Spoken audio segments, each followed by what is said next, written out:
तीन बहनों की लालची भाभी। करिश्मा, रेशमा और मनीषा तीन बहनें हैं। उनका एक भाई भी है, मयंक। मयंक अपनी बहनों को बहुत प्यार करता है, लेकिन मयंक की पत्नी सविता इस मामले में मयंक से बिल्कुल ही अलग है।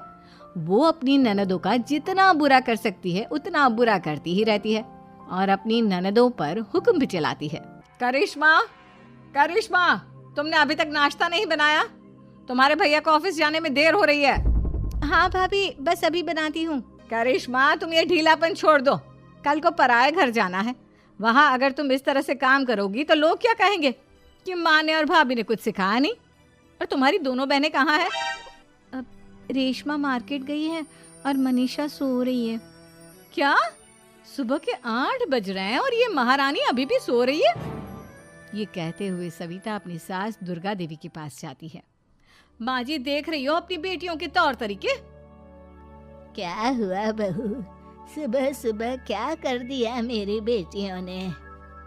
अरे एक तो अभी अभी उठकर किचन में गई है, दूसरी सुबह सुबह बाहर चली गई और तीसरी अभी तक सो रही है। क्या करूं मैं इन तीनों का, मैं तो परेशान हो गई हूँ। जा जाकर उठा उसे और रेशमा से मैं बात करती हूँ।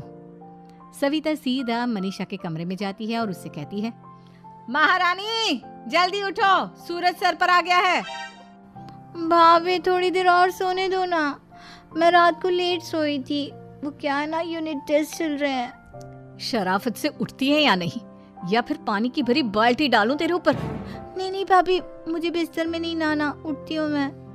मनीषा जल्दी से उठकर बाथरूम में चली जाती है। सभी आराम से बैठकर नाश्ता कर रहे होते कि तभी रेशमा बाजार से हाथ में सामान लिए आ जाती है। रेशमा को देखते ही सविता उस पर बरस पड़ती है। लो, आ गई महारानी। ऐसा भी क्या सामान लाना था जो सुबह आंख मलते ही बाजार की तरफ रवाना हो गई? भाभी, कल आप ही तो चीख रही थी कि घर का सारा सामान मुझे ही लाना पड़ता है, घर में किसी को भी किसी काम से कोई लेना देना नहीं है। अब मैं बाजार जाकर सामान ले आई तो आपको इस बात से भी तकलीफ हो रही है? देख रही हो माँ जी, अपनी बेटी की जुबान कैंची से भी तेज चलती है। और मयंक, आप तो कुछ कहेंगे नहीं अपनी लाडली बहन को? रेशमा, अपनी भाभी से ऐसे बात नहीं करते। चलो माफी मांगो। भैया, मैं क्यों माफी मांगू? आप भाभी से बोलिए ना कि हम पर कम हुक्म चलाया करे।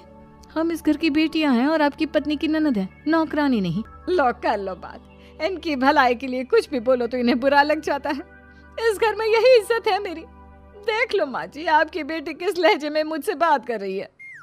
सविता वहां से चली जाती है। मयंक को बहुत गुस्सा आता है, वो भी वहां से